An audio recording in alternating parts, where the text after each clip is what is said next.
نحمده ونستعينه ونستغفره ونعوذ بالله من شرور انفسنا ومن سيئات اعمالنا من يهده الله فلا مضل له ومن يضلل فلا هادي له واشهد ان لا اله الا الله وحده لا شريك له واشهد ان محمدا عبده ورسوله رب زدنا علما இல்லாமல் ஏக இறைவனின் அன்பும் அருளும் அகிலத்திற்கு ஒரு அருட்படையாக எழுதப்பட்ட மங்களம் பெருமானார் நபிகள் நாயகம் ஸல்லல்லாஹு அலைஹி வஸல்லம் அவர்களின் மீதும்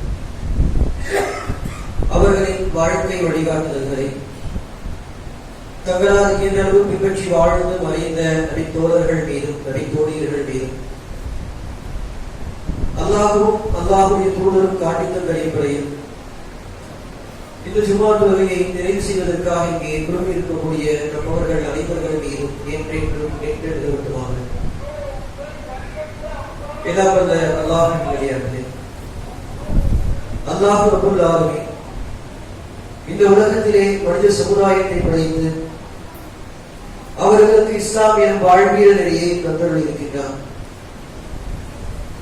இந்த உலகத்திற்கு அனுப்பப்பட்ட எல்லா இறை தூதர்களும் அல்லாஹ்வை மட்டுமே வணங்க வேண்டும் என்ற கொள்கையை முதன்மை பிரச்சாரமாக எடுத்து சொல்வதற்கு தான் ஒவ்வொரு இறை தூதர்களும் அனுப்பி வைக்கப்பட்டார்கள். அல்லாஹ் ரப்பல் ஆலமீன் திருமறை குர்ஆனிலே இது குறித்து சொல்லக்கூடிய நேரத்தில் ஃபஅர்ஸல்னா ஃபீஹிம் ரசூலம் மின்கும், உங்களிலிருந்தே உங்களுக்கு தூதரை அனுப்பி வைத்தோம். அலைஹிமுல்லாஹ் மாலக்கும் மின் இலாஹின் கைருஹு, என்னுடைய சமுதாயமே அல்லாஹ்வை வணங்குங்கள், அல்லாஹ்வுக்கு யாரையும் இணை கற்பித்து விடாதீர்கள் என்ற செய்தியை சொல்வதற்கு தான் உங்களிலிருந்தே உங்களுக்கு தூதரை அனுப்பி வைத்தோம் என்று திருமறை குர்ஆனில் இறைவன் சொல்லி காட்டுகின்றார். அல்லாஹ்வை மட்டுமே வணங்க வேண்டும் என்ற செய்தியை முதன்மை பிரச்சாரமாக சொல்வதற்கு தான் ஒவ்வொரு இறை தூதரும் அனுப்பி வைக்கப்பட்டிருந்தாலும் கூட அந்த இறை தூதர்கள் அனைவருமே அவர்கள் எந்த சமூகத்திற்கு அனுப்பப்பட்டார்களோ அந்த சமூகத்திலே நிலவக்கூடிய சமூக கொள்கைகளுக்கு, சமூக ஏற்றத்தாழ்வுகளுக்கு, தீண்டாமை பிரச்சனைகளுக்கு குரல் கொடுக்கக்கூடியவர்களாகத்தான் அந்த இறை தூதர்கள் இருந்தார்கள். திருமறை குர்ஆனிலே ஏராளமான இறை தூதருடைய வரலாறுகளை அல்லாஹ் ரப்பல் ஆலமீன் சொல்லி காட்டுகின்றார். வஇலா மதியன அஹாஹும் ஷுஐபா, மதியன் வாசிகளுக்கு அவருடைய சகோதரர் சுஹைபை அனுப்பி வைத்தோம்.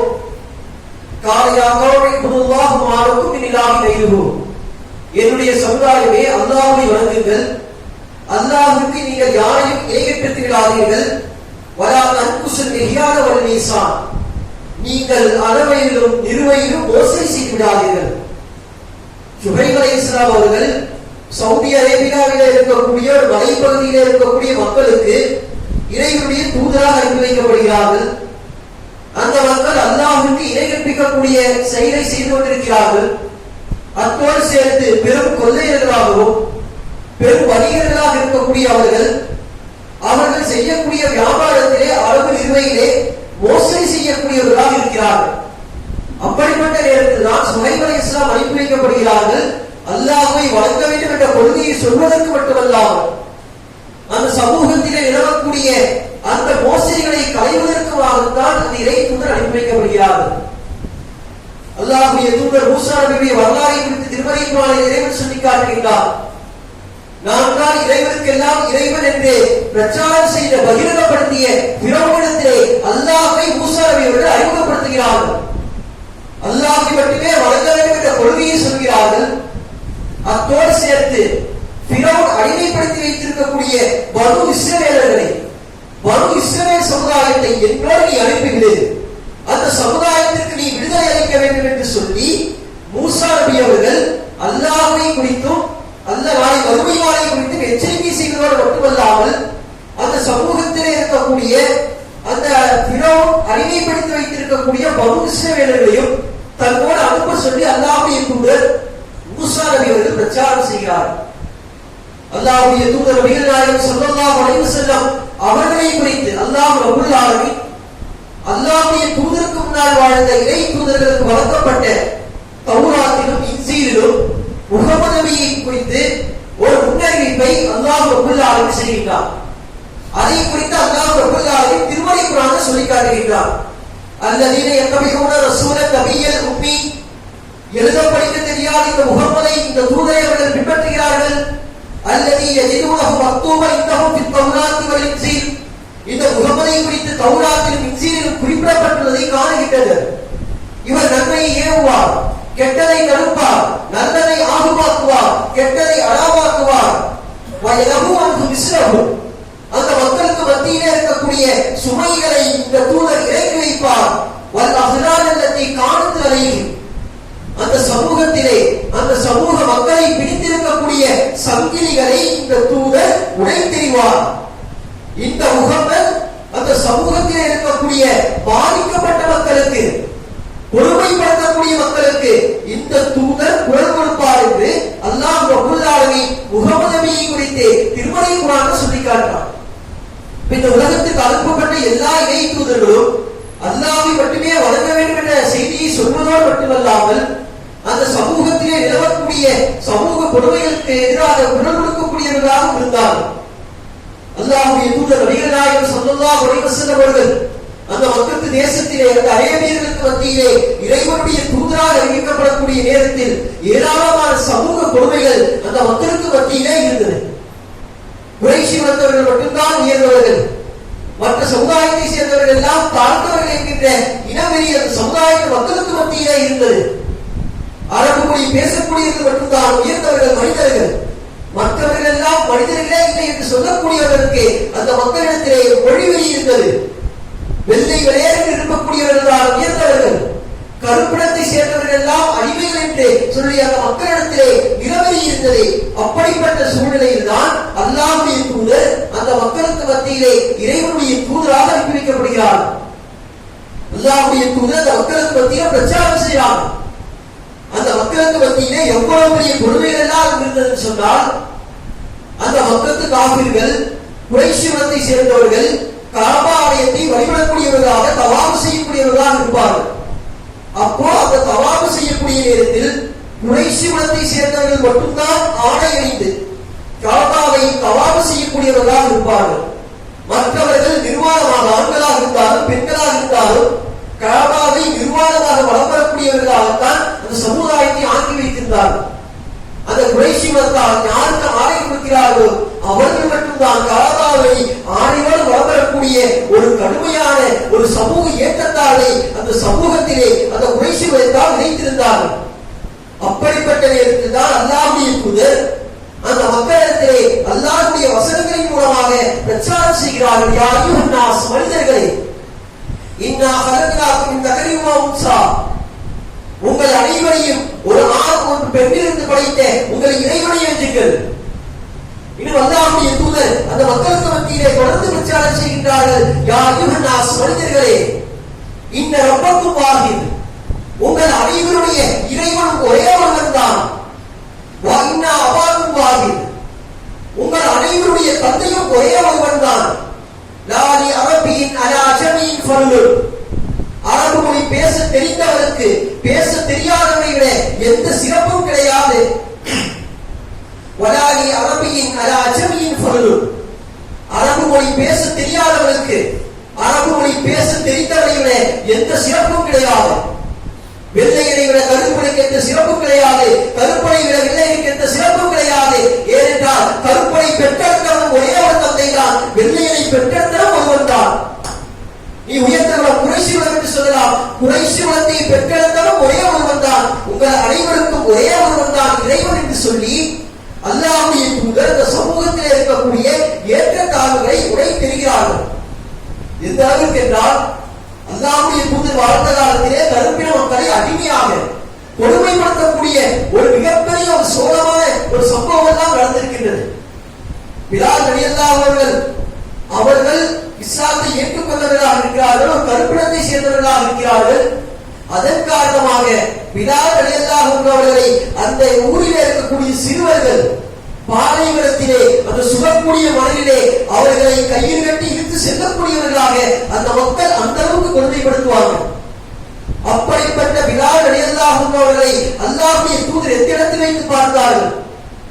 பள்ளிவாசலிலே பாங்கு சொல்லக்கூடிய இடத்திலே அல்லாஹ்வுடைய தூதர் வைக்கிறார்கள். மக்களை எல்லாம், நீ குறைஷி மதமாக இருந்தாலும் குறைஷி மதமாக இல்லாமல் இருந்தாலும் சரி, அவர்களை பள்ளிவாசலை நோக்கி அழைக்கக்கூடிய நேரத்தில், பாங்கு சொல்லி அழைக்கக்கூடிய நேரத்தில் அல்லாஹ்வுடைய தூதர் பிலால் ரலியல்லாஹு அன்ஹு அவர்கள் வச்சிருந்தாங்க. 1925ஆம் ஆண்டு ஒரு மாநாடு நடக்கிறது. அந்த மாநாட்டிலே சரோஜினி நாயுடு என்று சொல்லக்கூடிய சுதந்திர போராட்டத்தினுடைய ஒரு வீரமங்கை பேசுகிறார். உலகம் முழுவதும் தீண்டாமை தலைவிரித்தாடக்கூடிய ஒரு இடம் இருக்கும் என்றால் அது வழிபாட்டு தலங்கள் தான். அந்த வழிபாட்டு தலத்திலேயே ஒரு மனிதர் தீண்டாமையை ஒழித்திருப்பார் என்றால் அது நபிகள் நாயகம் தான் என்று சொல்லி சரோஜினி நாயுடு அந்த மாநாட்டில் பேசுகிறார். சமீபத்தில் பார்த்தோம், கடந்த வாரம் ஒரு இசையமைப்பாளர் இளையராஜா அவர்கள் கோயிலுக்கு செல்கிறார். கோயிலே குறிப்பிட்ட பகுதி வரைக்கும் செல்வதற்கு அனுமதிக்கப்படுகிறார். அதன் பிறகு அவர் தடுத்து நிறுத்தப்படுகிறார். உங்களுக்கு அனுமதி கிடையாது, நீங்கள் குறிப்பிட்ட சமூகத்தை சேர்ந்தவர் என்பதனால் உங்களுக்கு இதற்கு மேல் அனுமதி கிடையாது என்று சொல்லி ஒரு குறிப்பிட்ட இடத்திலே அவர் தடுத்து நிறுத்தப்படுகிறார். கோயிலுக்காக கோடி கோடியாக கொட்டிக் கொடுப்பவர், அவர் வழங்கக்கூடிய சிலைகளுக்கு தங்க கவசத்தை வாரி வழங்கியவர், இருந்தாலும் கூட நீ தாழ்த்தப்பட்டவர், நீ ஒடுக்கப்பட்டவர், நீ இந்த இடத்திற்கு மேல் வரக்கூடாது என்று சொல்லி அந்த மக்கள் அந்த கோவிலே இருக்கக்கூடியவர்களை அவர்கள் இளையராஜாவை ஒரு கட்டத்துக்கு மேல வரவிடல. யாராக இருந்தாலும் சரி, நாட்டுடைய ஜனாதிபதியாக இருந்தாலும் சரி, நீ தாழ்த்தப்பட்ட புதிய மனிதனாக இருந்தாலும் நீ கோயிலே கருவறைக்குள்ளோ நீ முன்னால் சென்று வழிபட முடியாது என்கின்ற ஒரு ஏற்றத்தாலே நாம் வாழக்கூடிய இந்த காலகட்டத்திலும் கூட பார்க்கின்றோம். ஆனால் அல்லாஹ்வுடைய தூதருடைய காலத்தில் அப்படியா? அல்லாஹ்வுடைய தூதர் பிலால் ரலியல்லாஹு அன்ஹு அவர்கள் கேட்கிறார்கள், பிலாலே, உன்னுடைய காலடி ஓசையை நான் சுமத்தில் கேட்டேன், நீ என்ன காரியம் செய்தாய், என்ன நன்மை செய்தாய்? அப்ப பிலால் ரலியல்லாஹு அன்ஹு அவர்கள் அல்லாஹ்வுடைய தூதருக்கு சொல்கிறார், அல்லாஹ்வுடைய தூதரே, நான் ஒழு செய்து விட்டால் 2 ரக்காத் தொழுவேன் என்று பிலால் ரலியல்லாஹு அன்ஹு அவர்கள் அல்லாஹ்வுடைய தூதருக்கு சொல்றார். அல்லாஹ் ரப்பல் ஆலமீன் பிலால் ரலியல்லாஹு அன்ஹுடைய குணத்தை பார்க்கவில்லை, அவருடைய நிறத்தை பார்க்கவில்லை, அவருடைய செயலை பார்த்தார். அல்லாஹ் ரப்பல் ஆலமீன் சுவனத்தை பரிசீலித்தார். இன்னும் பாருங்கள், எந்த அளவுக்கு இந்த நாட்டிலே தீண்டாமை கொடுமை சமூக ஏற்றத்தால் நிலவுகிறது என்றால், அம்பேத்கர் என்று சொல்லக்கூடிய ஒரு மனிதர், உலகம் முழுவதும் கொண்டாடப்படக்கூடியவர், இந்திய தேசம் முழுவதும் தாழ்த்தப்பட்ட மக்களால் ஒடுக்கப்பட்ட மக்களால் கொண்டாடப்படக்கூடிய ஒரு மனிதர் அம்பேத்கர்.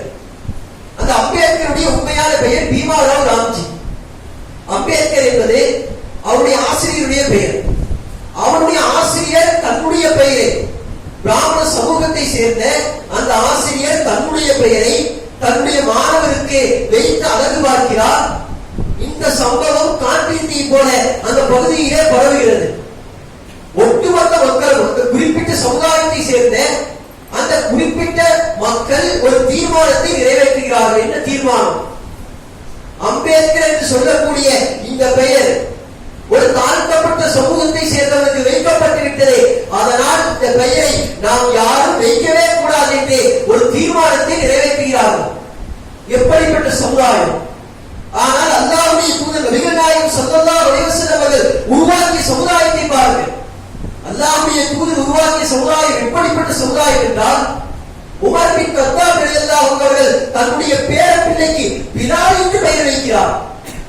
நீ கருப்பினத்தை சேர்ந்ததாக இருக்கலாம், ஒடுக்கப்பட்ட மக்களாக இருக்கலாம், நீ அடிமையாக இருக்கலாம், ஆனால் அல்லாஹ்விடத்தில் நீங்கள் தான் உயர்ந்தவர் என்று சொல்லி தன்னுடைய பேர பிள்ளைக்கு பிலால் என்று பெயர் வைக்கக்கூடியவராக அந்த உமர் பின் கத்தாப் அவர்கள் இருந்தார். இன்னும் சொல்ல வேண்டுமென்றால், எந்த அளவுக்கு தீண்டாமை கொடுமை ஒரு சமூக ஏற்றத்தாலே அந்த சமூகத்திலே நிலவியது என்று சொன்னால், அல்லாஹ்வுடைய தூதருடைய காலத்திலே குறைஷி குலத்தை சேர்ந்தவர்கள் எல்லாம் ஹஜ் என்ற காரியத்தை வணக்கத்தை செய்யக்கூடியவர்களாக இருப்பார்கள். அப்படிப்பட்ட நேரத்தில் ஒடுக்கப்பட்ட மக்கள், குறைஷி குலத்தை சேராதவர்கள், அவர்கள் எல்லாம் அரபா பெருவெளியிலே தங்கக்கூடியவர்களாக இருப்பார்கள்.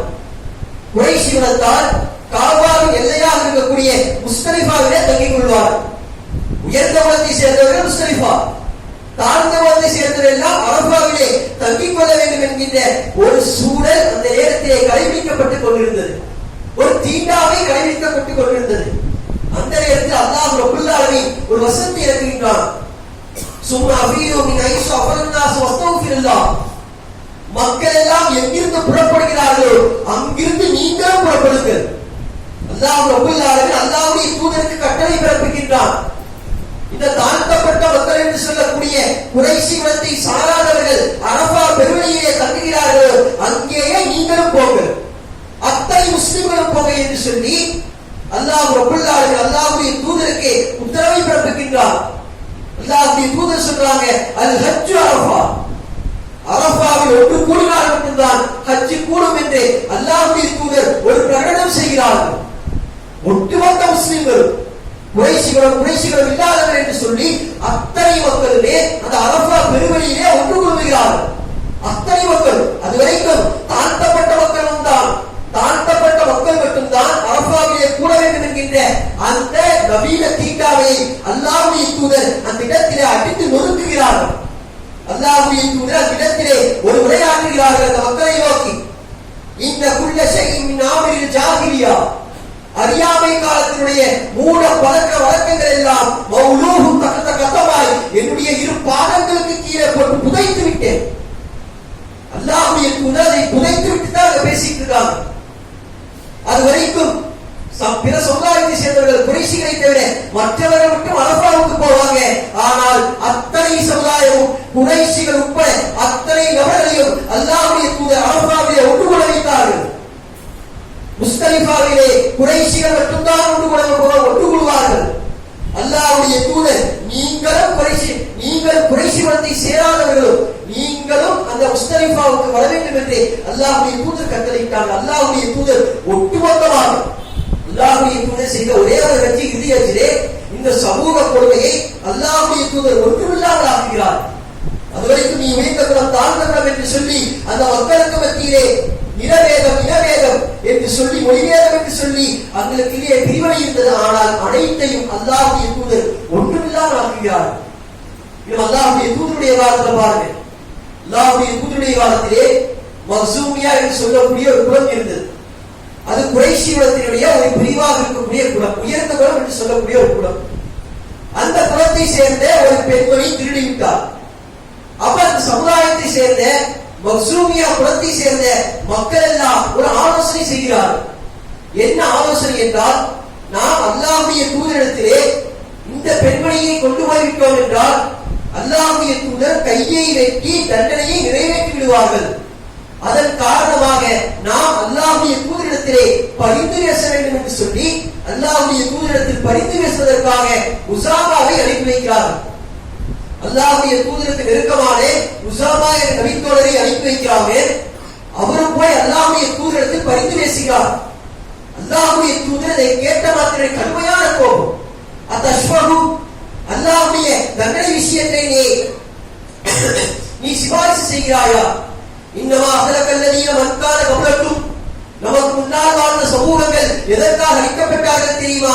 இதா சரக ஃபீஹில் லஹீஃப், அந்த சமுதாயத்திலே உயர்ந்த மனிதன், உயர்ந்த பொறுப்பில் இருக்கக்கூடியவர், உயர்ந்த ஜாதியை சேர்ந்தவர், உயர்ந்த குலத்தை சேர்ந்தவர் தவறிழைத்து விட்டால் அவரை அப்படியே விட்டு விடுவார்கள். வைதா சரக ஃபீஹில் லஹீஃப், ஒரு தாழ்த்தப்பட்டவர், ஒரு ஏழை, ஒரு சிரமத்தில் இருக்கக்கூடியவர், தாழ்த்தப்பட்ட குலத்தை சேர்ந்தவர் என்று சொல்லக்கூடிய மக்கள் தவறிழைத்து விட்டால் அவருக்கு தண்டனையை நிறைவேற்றுவார்கள். முகம்மது, இதோ இந்த முகமதுடைய மகள் ஃபாத்திமா திருடினாலும் அவருடைய கையை வெட்டுகிறது. என்னுடைய மகளாக இருக்கலாம், என்னுடைய இதயத்தில் ஒரு பாதி என்றால் வர்ணிக்கப்படக்கூடிய என்னுடைய மகளாக இருந்தாலும் அவருடைய கையை கூட வெட்டுவேன் என்று அல்லாஹ்வுடைய தூதர் நபிகள் நாயகம் ஸல்லல்லாஹு அலைஹி வஸல்லம் அவர்கள் அங்கே சமூக நீதியை நிலைநாட்டினார்கள். மார்ட்டின் லூதர் கிங் வரலாறுல கேள்விப்பட்டிருப்போம். கருப்பினத்தை சேர்ந்த மார்ட்டின் லூதர் கிங் கருப்பின மக்களுக்காக போராடினால் அது ஒரு நியாயம் இருந்தது, அது உயர்வானது கிடையாது. அதே போல கருப்பினத்தை சேர்ந்த நெல்சன் மண்டேலா கருப்பின மக்களுக்காக போராடினார், அது ஒரு நியாயம் இருந்தது, ஆனால் அது உயர்வானது கிடையாது. தாழ்த்தப்பட்ட வகுப்பை சேர்ந்த அம்பேத்கர் தன்னுடைய ஒட்டுமொத்த வாழ்க்கையும் தாழ்த்தப்பட்ட மக்களுக்காக அர்ப்பணித்தார், அது ஒரு நியாயம் இருந்தது, ஆனால் அது உயர்வானது கிடையாது. ஆனால் அல்லாஹ்வுடைய தூதர் நபிகள் நாயகம் ஸல்லல்லாஹு அலைஹி வஸல்லம் அவருடைய வாழ்க்கையை எடுத்து பாருங்க.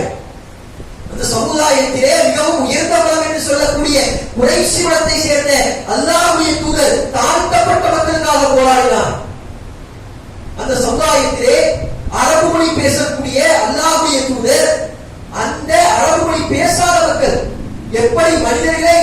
சொன்னார்களோ அந்த மக்களுக்காக அல்லாஹ்வுடைய தூதர் போராடினார். வெள்ளை வெளியேறி இருக்கக்கூடிய அல்லாஹ்வுடைய தூதர் கருப்பின மக்களுக்காக போராடினார். இதுதான் திருமறை குர்ஆன் செய்த மாற்றம்.